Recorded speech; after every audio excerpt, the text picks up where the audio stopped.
Donc là, nous sommes toujours dans une marche par rapport à Jésus et le Christ. Donc nous sommes dans la marche.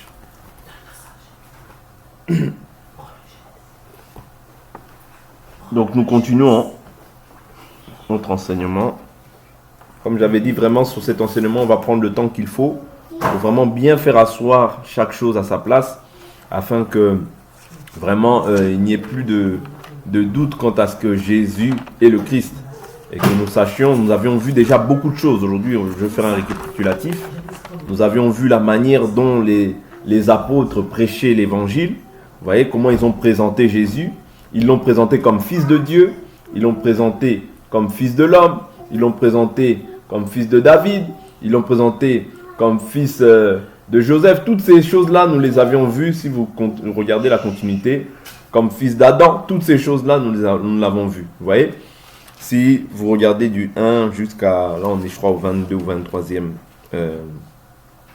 partie. Donc nous avions essayé de voir toutes ces choses-là. Nous avons vu que les apôtres ont présenté Jésus comme étant aussi Dieu.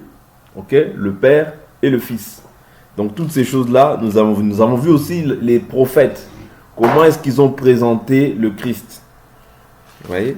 Donc le Christ devait venir, qu'il devait... Dieu lui-même viendra. Quand Dieu viendra, voici les signes qui s'accompagneront. Nous avons essayé de voir toutes ces choses-là. C'est très important de comprendre comment les prophètes ont posé la chose et comment aussi les apôtres ont posé la chose. Nous voyons qu'il n'y a aucune différence entre ce que les prophètes ont dit et ce que les apôtres ont dit. Il n'y a pas de différence, il n'y a pas de contradiction. Vous voyez, parce que les apôtres viennent confirmer en fait la parole des prophètes. Ouais, concernant Jésus. Vous voyez, concernant le Christ. Vous comprenez? Parce que la Bible dit que le Christ vit éternellement. Vous voyez, le Christ vit éternellement. Donc c'est très important de comprendre que, vu que le Christ est éternel, nous aussi par son esprit, quand nous recevons son esprit, nous recevons aussi l'éternité. Voilà pourquoi quand tu reçois l'esprit de Dieu, tu ne mourras plus. Parce que tu es passé de la mort à la vie. Quand tu meurs dans cette chair, tu vivras. Parce que tu as la promesse de Dieu. Dieu a dit, vous voyez, quiconque croit en moi ne passera pas par la mort. Il est passé de la mort à la vie. Vous voyez, parce que tu as cru au Christ, Jésus. Vous voyez, parce que le Christ, son nom nous a été révélé, c'est Jésus. Ok? J'insiste, je répète, il y a toujours une différence entre Jésus et Christ. N'oubliez pas ces choses-là. Vous voyez? Quand on parle de Jésus, on parle de la partie visible. Quand on parle du Christ, on parle de la partie qui est invisible. C'est comme toi, tu as un corps, mais en réalité, ce n'est pas ce corps-là. Le véritable toi, ce n'est pas ce corps-là. Le véritable toi, c'est ce qui est à l'intérieur. Vous voyez? Le Christ, c'est l'esprit éternel. Vous voyez? Le Christ, c'est l'esprit éternel. Donc, c'est très important que nous puissions comprendre ça. C'est-à-dire, pourquoi je parle de cela? Parce que quand on voit Marie, ok? Marie a mis au monde Jésus. Mais Marie n'a pas mis au monde Christ. Est-ce que vous comprenez? Marie n'a pas mis au monde le Christ. Parce que le Christ est éternel. Marie a mis au monde Marie, mère de Jésus. Bien que Jésus a dit, qu'y a-t-il entre toi et moi, femme? Vous comprenez? Jésus n'a jamais appelé Marie maman. Non. Enfin, dans la Bible, on ne voit pas ça. Vous voyez? Il l'appelait femme. Qu'y a-t-il entre toi et moi, femme? Vous voyez? Mon heure n'est pas encore arrivée. Mais il leur était soumis. Pourquoi? Parce que la Bible nous dit dans Galates chapitre 4 que l'héritier, tant qu'il est un enfant, ne diffère en rien d'un esclave, quoi qu'il soit maître de tout. C'est-à-dire que comme il était soumis à ses parents, vous voyez, il leur était soumis parce qu'il était encore enfant. Mais lorsqu'il a atteint la maturité, lorsqu'il a atteint l'adolescence, la capacité de pouvoir maintenant entrer dans son appel, c'est-à-dire à 30 ans, vous voyez, c'est là où maintenant il a commencé à faire des signes, des prodiges, des miracles, et les gens l'ont suivi. Vous voyez? Mais à l'âge de 12 ans, Jésus était au temple, vous voyez, ses parents le cherchaient. Quand ils sont venus, ils lui ont dit quoi? Quand ils l'ont trouvé, ils ont dit, où étais-tu? Il dit, je dois m'occuper des affaires de mon père. Vous voyez? Donc ici, on voit que le véritable père de Jésus, ce n'était pas Joseph. Mais le père de Jésus, c'était le Christ. Vous comprenez? C'est très important de faire cette nuance-là parce que il y a beaucoup de gens aujourd'hui qui jouent sur ces choses-là pour dire oui, si Jésus est Dieu, comment se fait-il qu'il est sorti du ventre de Marie? Si Jésus est Dieu, comment se fait-il que il est une mère? Si Jésus est Dieu, non, il faut bien comprendre Jésus et Christ. Parce que ces choses-là, c'est des choses qui peuvent vous poser des problèmes lorsqu'on va, peut-être vous allez vous confronter à des personnes. Vous voyez, il faut bien positionner chaque chose à sa place. C'est-à-dire Jésus, c'est la partie visible, le Christ, c'est la partie invisible. Mais les deux sont un. C'est comme toi et ton esprit, vous êtes un. Vous voyez, vous n'êtes indivisible. Vous voyez, et c'est ce qui s'est passé à la croix. À la croix, même quand il dit « Père, Père, pourquoi m'as-tu abandonné ?» Pourquoi? Je vous ai toujours dit, Dieu est saint, ok? Il ne peut pas demeurer là où il y a le péché. Et je vous ai dit, dans sa nature, Dieu est esprit. Vous comprenez? Dieu est esprit dans sa nature. Mais quand il prend le corps, le corps là qu'on appelle Jésus, c'est aussi Dieu. Nous l'avons vu, nous n'allons pas revenir sur ces choses-là. Vous voyez? J'insiste sur ces choses-là afin que ça entre vraiment. Vous comprenez bien. Donc, Jésus, vous voyez, qui prend le corps, c'est aussi Dieu. Quand Dieu à la croix, parce que ces choses-là, ce sont des questions pièges. Quand il est à la croix, il dit « Père, Père, pourquoi m'as-tu abandonné ?» Les gens vont dire « Ah ben si Jésus était Dieu, pourquoi il appelle son Père ?» En réalité, il appelle son Père, mais son Père c'est lui-même. Parce qu'on a vu déjà le dialogue dans la divinité. Donc ne vous laissez pas emporter par ces choses-là. On a déjà vu le dialogue dans la divinité, ça existe. Vous voyez? Dieu prie Dieu. Dieu parle à Dieu. Vous voyez? Vous voyez? Oh Dieu, ton Dieu t'a oint. Ok? Donc Dieu parle à Dieu. Quand il parle à Dieu, là, il parle au Fils. Ok? Le Fils qui a été manifesté dans la chair. C'est très important. Je répète ces choses-là pour que ça devienne vraiment clair dans l'esprit de chacun d'entre nous. Donc, nous allons essayer d'évoluer par rapport à ça. Nous allons essayer de voir encore quelques prophéties et bientôt on va avancer. On va passer à un autre sujet, bien sûr. Je prends Joël chapitre 3. Joël chapitre 3. Joël chapitre 3. Verset 1. Après cela, je répandrai mon esprit sur toute chair. Vos fils et vos filles prophétiseront. Vos anciens auront des songes et vos jeunes gens des visions. Même sur les serviteurs et sur les servantes. En ce jour-là, je répandrai mon esprit. Vous voyez? Je ferai paraître des prodiges dans le ciel et sur la terre. Du sang, du feu, des colonnes de fumée, le soleil. Bon, là, je vais prendre juste la première partie. Cette écriture, nous voyons, parce que ici, nous sommes toujours en train d'étudier les prophéties de l'Ancienne Alliance pour voir leur accomplissement dans la grâce. C'est-à-dire, on prend les aspects de Christ sous la loi pour les faire ressortir maintenant sous la grâce. Vous voyez? C'est simplement pour nous faire comprendre que les apôtres ont confirmé les prophètes. Vous voyez? Les apôtres ont confirmé les prophètes. Voilà pourquoi Jésus dit, il fallait qu'il s'accomplisse, Luc chapitre 24, je vous répète toujours cette écriture, Luc chapitre 24, il fallait que s'accomplisse tout ce qui est écrit de moi dans la loi, dans les psaumes, dans les prophètes. Est-ce que vous comprenez? C'est-à-dire, qu'est-ce qui était écrit de lui? Que le Christ viendrait, vous voyez, qu'il sauverait l'humanité. Vous voyez? Là, j'ai fait en bref, mais il y a plein d'écritures. C'est-à-dire qu'il viendrait lui-même. Ok? Le Christ. Ici, maintenant, nous voyons que Dieu répandra son esprit sur toute chair. Allons voir l'accomplissement de cette écriture dans le livre de Actes des Apôtres. Actes des Apôtres, c'est ici que commence l'Église. L'Église ne commence pas dans Marc, Matthieu, Luc, Jean. Non. L'Église commence dans le livre de Actes des Apôtres, à la Pentecôte. C'est là qu'on parle de l'Église. C'est là que l'Église commence. Vous voyez? Avant ça, on ne peut pas parler de l'Église. L'Église, avant ça, c'est en projet. Mais ce n'est pas encore accompli. Voilà pourquoi Jésus, dans Matthieu chapitre 16, il dit quoi? Matthieu chapitre 16, Jésus dit « Et toi, tu es Pierre. Et sur cette pierre, je bâtirai mon Église. » Vous voyez? Toi, tu es Pierre. Pierre, individu. Et sur cette pierre, vous voyez, sur ce roc, en réalité, je bâtirai mon église. Vous voyez? Pierre, qui veut dire Petra, en grec, petit rocher. Vous voyez? Et Pétros, et sur ce Petra, je bâtirai mon église. C'est-à-dire sur ce rocher, sur ce roc, je bâtirai mon église. Or, le roc, ici, nous comprenons que c'est Jésus-Christ. Vous voyez? Parce que c'est lui le rocher sur lequel est fondée et bâtie l'église. Vous voyez? Il n'y a pas d'autre rocher, il n'y a pas d'autre personne sur lequel on bâtit. C'est-à-dire, on bâtit sur le fondement. Selon 1 Corinthiens chapitre 3, Paul dira que chacun prenne garde à la manière dont il bâtit. Vous voyez? Or, quand on bâtit sur un fondement qui est déjà posé. On ne peut pas bâtir sur un autre nom. Non, on bâtit sur le nom de Jésus. Je prends l'écriture de Actes des Apôtres que j'ai dit. Actes des Apôtres, je prends le chapitre 2. Actes des Apôtres, chapitre 2. Comme je vous dis, c'est ici que commence l'église. Avant ça, c'est pour ça que je vous dis toujours qu'avant ça, les apôtres étaient païens.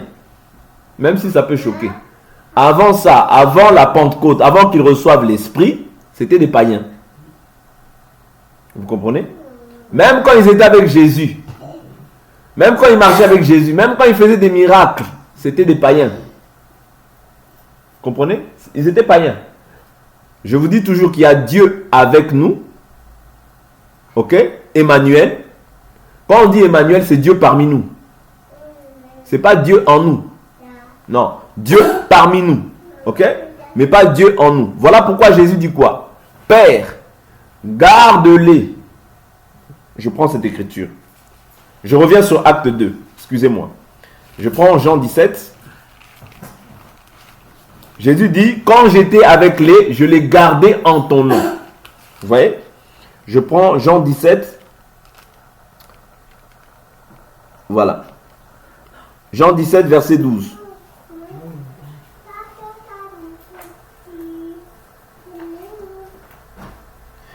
Jean 17, 12.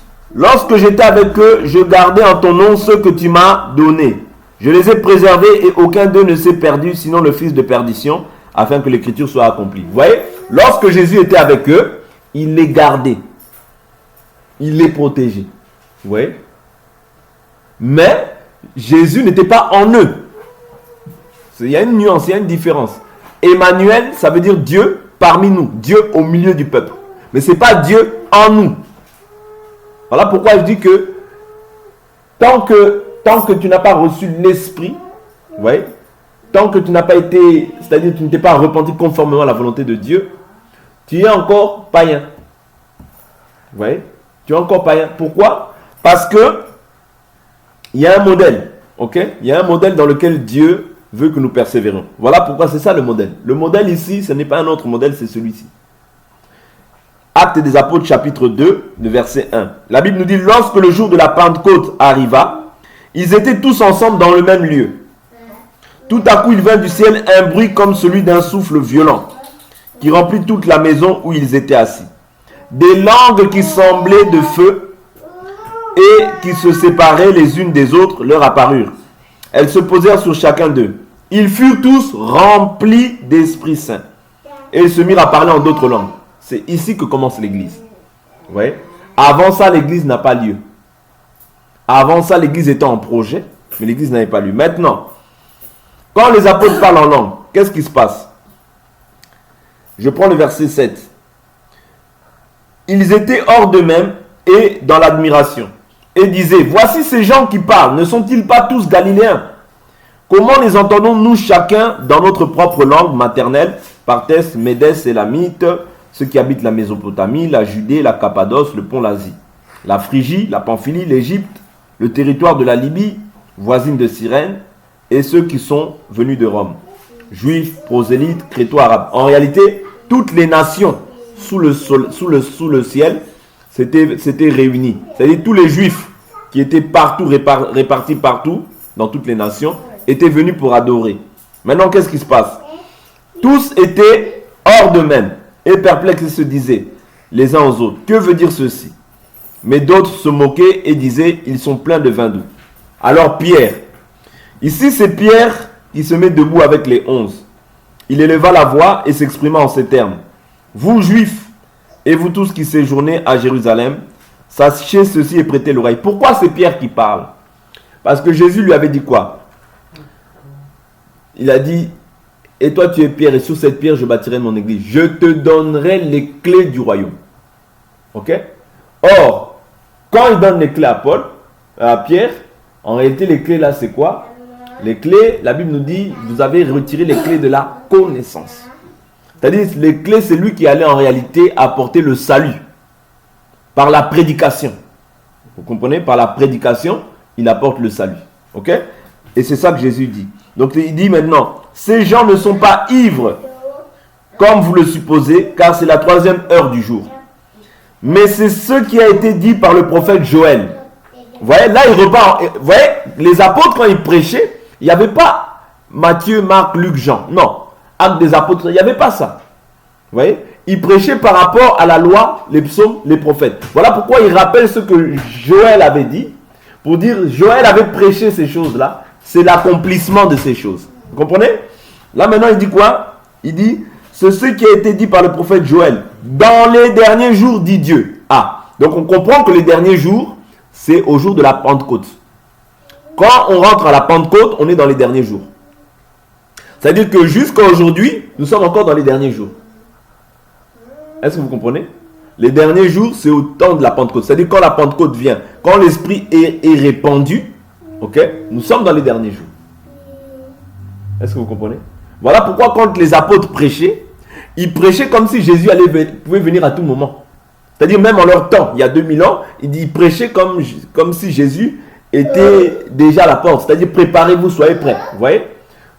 Quand on entend Paul, il dit quoi? Il dit, désormais le temps est court, que celui qui achète soit comme s'il n'achetait pas, celui qui possède soit comme s'il ne possédait pas. Vous voyez? Car la face de ce monde passe. Vous voyez? Donc ici, quand les apôtres ils prêchaient comme si Jésus allait venir à l'instant T. Pourquoi? Parce que c'est les derniers jours.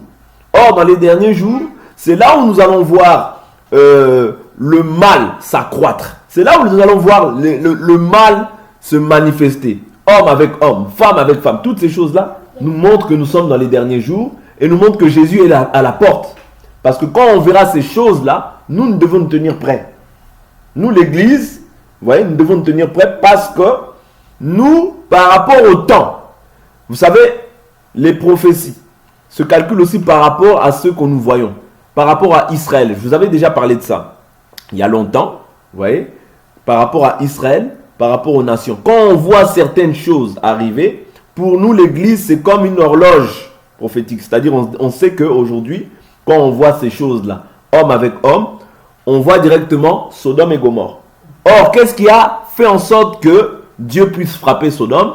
C'est quand les gens, en fait, se livraient à l'impureté, se livraient aux passions, se livraient au désir de la chair. C'est là que Dieu après est venu apporter son jugement. Voilà pourquoi quand nous voyons ces choses-là, nous devons nous tenir en alerte.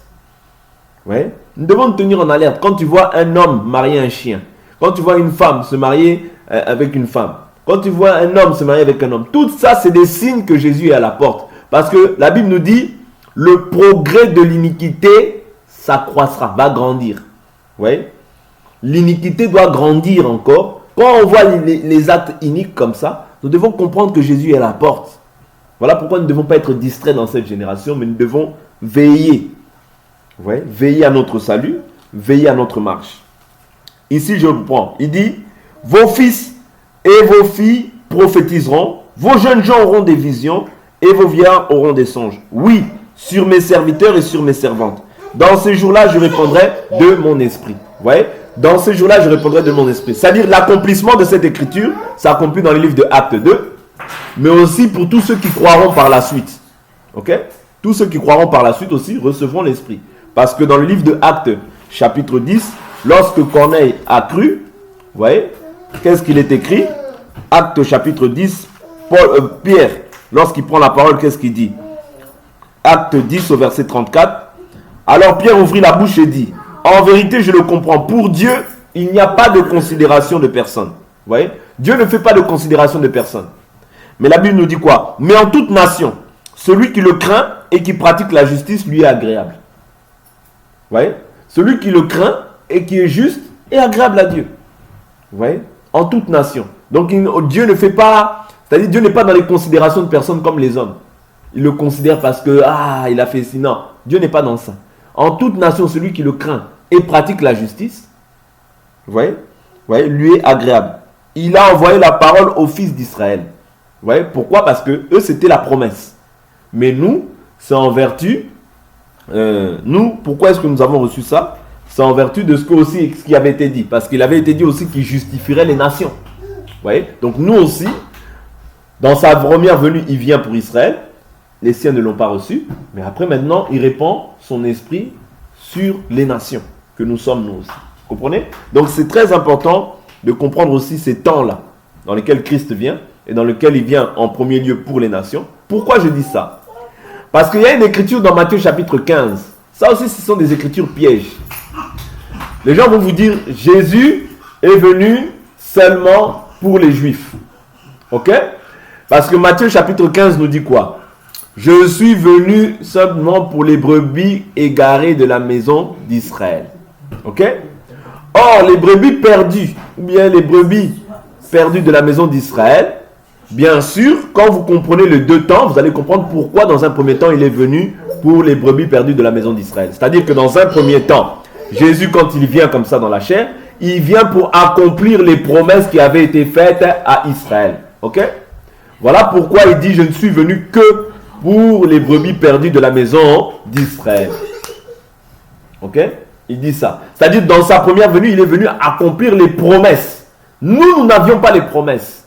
Ceux qui avaient les promesses, c'était Israël. Nous, en second lieu, nous avons les promesses. Parce que Dieu avait dit qu'aussi, il justifierait, mon serviteur juste justifiera beaucoup de serviteurs. Vous voyez? Beaucoup de nations. C'est-à-dire, nous aussi, aujourd'hui, nous sommes justifiés par la grâce au moyen de la foi. Vous voyez? Parce que c'est aussi une promesse, les nations. Je vais prendre l'écriture et on va s'arrêter là. Pour les nations, je crois que c'est Joël 3. Joël 3. Mon serviteur juste justifiera beaucoup de nations. Je vais prendre l'écriture. Je crois que c'est Ézéchiel qui parle de ça. Je ne sais pas Ézéchiel, c'est...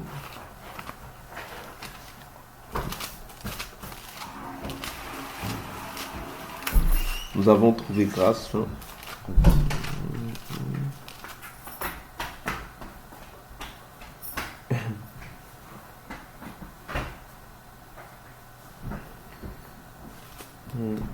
Mon serviteur, l'arbre de la campagne, je conclurai avec une alliance de paix. Je ferai disparaître du pays. Je ferai des environs, j'enverrai la pluie.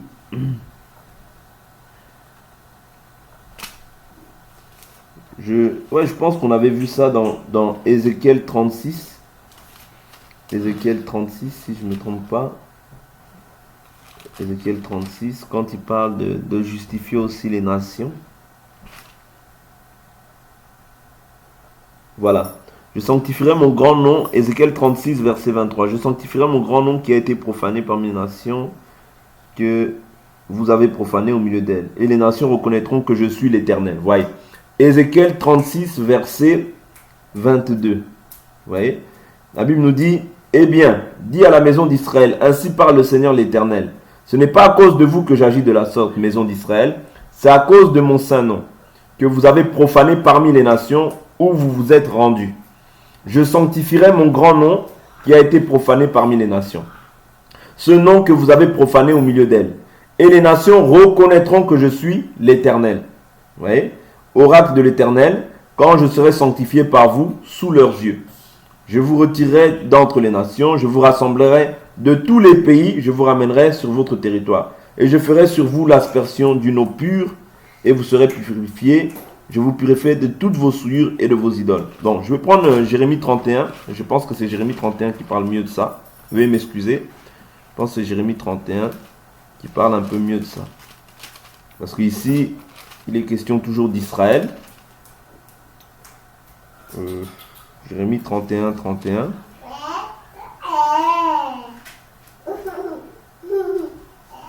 Jérémie 31, 31. Oui, bon. On peut prendre le verset 27. Il dit... Jérémie 31, 27. Il dit, voici que les jours viennent, oracle de l'Éternel, où j'ensemencerai la maison d'Israël et la maison du Juda d'une semence d'homme et d'une semence de bête. Vous voyez? Ici, il dit une semence d'homme et une semence de bête. Les bêtes, quand on comprend dans un langage révélationnel, on comprend que la semence de bête, c'est nous, c'est les nations, c'est les païens. Actes chapitre 10, vous verrez que quand Pierre a eu la vision, il voit des bêtes, des animaux. Vous voyez? Les animaux, c'était nous, les nations. Vous voyez? Nous qui étions les nations, nous étions des animaux. Voilà pourquoi la Bible nous dit, ne donnez pas vos perles aux pourceaux. Vous voyez? Or, les pourceaux, c'est qui? C'est les porcs. Vous voyez? Les porcs, ce sont ceux, parce que la Bible nous dit de peur qu'ils se retournent et foulent aux pieds ces choses-là. Vous voyez? Or, les porcs, c'est qui? C'est nous. Vous voyez? Nous, les animaux. Ok? Donc, ici, la Bible dit que j'ensemencerai. Or, la semence, c'est quoi? La Bible nous dit la semence, c'est la parole de Dieu. Vous voyez? C'est-à-dire, quand Dieu dit j'ensemencerai la maison d'Israël et la maison de Juda d'une semence d'homme et d'une semence de bête. Vous voyez? La semence de bête, c'est nous. Vous voyez? Nous, les païens. Nous, l'église des nations. Vous voyez? Voilà pourquoi l'église est constituée d'une partie d'Israël et aussi d'une partie des nations. Selon le livre de Colossiens, chapitre 2, qui nous dit que vous qui étiez traités, Éphésiens, qui dit vous étiez autrefois traités d'incirconcis, vous voyez, autrefois nous étions traités d'incirconcis. Je prends l'écriture rapidement et on va s'arrêter là. Éphésiens, chapitre 2, verset 11. La Bible nous dit, souvenez-vous donc de ceci. Autrefois, vous païens, vous voyez, c'est-à-dire nous étions païens, ok, dans la chair, traités d'incirconcis par ceux qui se disent circoncis et qui le sont dans la chair et par la main des hommes. Qui était circoncis par la main des hommes? C'était Israël. Vous voyez? Parce qu'eux, ils avaient la loi de la circoncision. Bientôt, nous allons étudier les alliances. Nous allons étudier toutes les alliances. Parce qu'il y a plusieurs alliances qui ont été faites. Donc, il dit, eux qui étaient traités qui étaient circoncis selon la chair et par la main des hommes. Vous voyez? Maintenant, il dit quoi? Vous étiez en ce temps-là sans Christ. C'est-à-dire, nous, nos ancêtres. Les gens qui aiment bien dire, oh, nos ancêtres, ils priaient quel Dieu? S'ils ne priaient pas Jésus-Christ, ils ne sont pas sauvés. Oh, nos ancêtres, d'avant. S'ils ne priaient pas Jésus-Christ, ils ne sont pas sauvés. Vous comprenez? Parce que Dieu, la Bible nous dit, si vous me cherchez, je me laisserai trouver. Or, quand tu cherches Dieu de tout ton cœur, Dieu se révélera à toi d'une manière ou d'une autre. Mais s'ils ne priaient pas Jésus-Christ, ils ne seront pas sauvés. Ça, c'est clair et net. Vous voyez? Donc, nous avions déjà vu, parce que cette question-là m'avait été posée, nous avions déjà vu comment aussi seront sauvés ceux qui étaient peut-être avant Jésus. Ok? Donc, il dit quoi? Vous étiez sans Christ, privés du droit de citer en Israël, étrangers aux alliances de la promesse, sans espérance et sans Dieu dans le monde. C'est-à-dire, nous n'avions pas Dieu. Nous, nos ancêtres servaient les idoles. Vous voyez? Ceux seulement qui ont cru en Jésus-Christ, ceux-là sont sauvés. Mais en dehors de Jésus, il n'y a pas de salut. Voilà pourquoi nous devons rendre grâce à Dieu de ce qu'il nous a accordé son salut gratuitement. Vous voyez? C'est une grâce que nous avons trouvée auprès du Seigneur. Vous voyez? Parce qu'aujourd'hui, tu es sauvé, tu es membre de la famille de Dieu, tu es greffé. Vous voyez? Quelque chose qui est greffé, c'est quoi? C'est quelque chose qui n'était pas dans le corps, mais on l'a ajouté au corps. C'est ça que Dieu a fait. L'œuvre qu'il a fait avec les nations, c'est ça. Vous comprenez? Donc on va s'arrêter ici pour aujourd'hui.